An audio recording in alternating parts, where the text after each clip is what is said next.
Se essa retrospectiva não te deixar pelo menos com a pulga atrás da orelha, meu amigo, então a verdade não te interessa.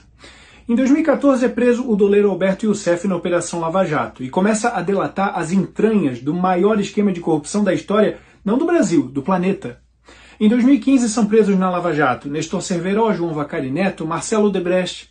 Em 2016 presos Antônio Palocci, Guido Mantega, Eduardo Cunha, Sérgio Cabral. Nesse mesmo ano, impeachment da presidente Dilma. Em 2017, auge da Operação Lava Jato, presos Eike Batista, José Dirceu, Lula, 6 bilhões de reais recuperados até então.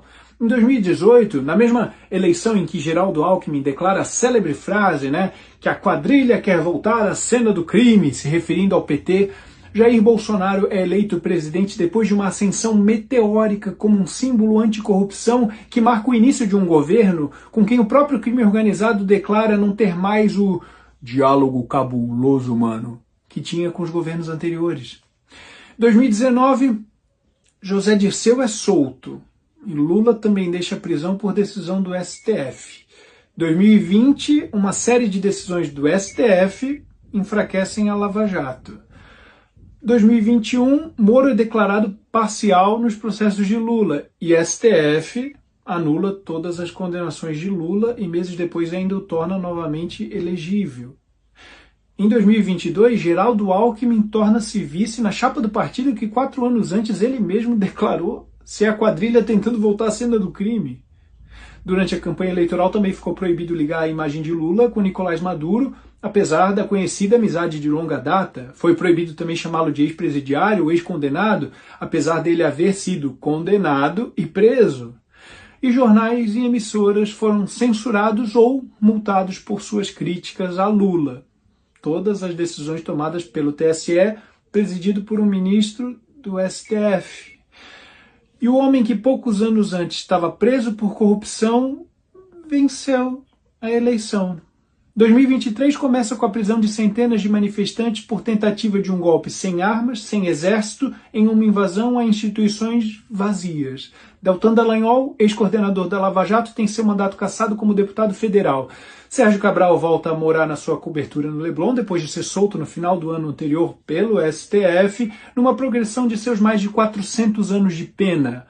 Nesse mesmo ano, o STF também anula a condenação de Eduardo Cunha por corrupção passiva e lavagem de dinheiro, enquanto Bolsonaro se torna inelegível por se reunir com embaixadores, também pelo STF. 2024, STF anulou todas as condenações de José Dirceu e todos os atos da Lava Jato contra o Marcelo Odebrecht. 2025, Marcelo Bretas, também ex-juiz da Lava Jato, sofre a mais severa punição para um juiz, aposentadoria compulsória. E STF anula todas as condenações de Antônio Palocci, zeradinho. E ainda em 2025, a STF determina a Bolsonaro o uso de tornozeleira eletrônica e proíbe a sua utilização de redes sociais, entre outras medidas, pelo golpe que nunca aconteceu. Você percebe 2 movimentos muito claros em direções opostas? Em um deles, combate à corrupção, PT se esfarela em escândalos, impeachment, empresários políticos presos, réus confessos, bilhões devolvidos e Bolsonaro surgindo como a principal figura antissistema. No outro você vê presos sendo soltos, condenações anuladas, os juízes que os condenaram sendo punidos e Bolsonaro sim se tornando inelegível e na iminência de ser preso. Você entende que para um movimento ser verdade, o outro precisa ser uma série de narrativas falsas? Ou o Bolsonaro era mesmo a peça antissistema, a pedra no sapato que representa o movimento anticorrupção que deixou muita gente chateada, afinal só no Petrolão são 40 bilhões de reais e que fez o sistema fazer o que fosse necessário, se reorganizar para retomar o controle, inclusive tirar o homem da prisão e colocá-lo na cadeira da presidência?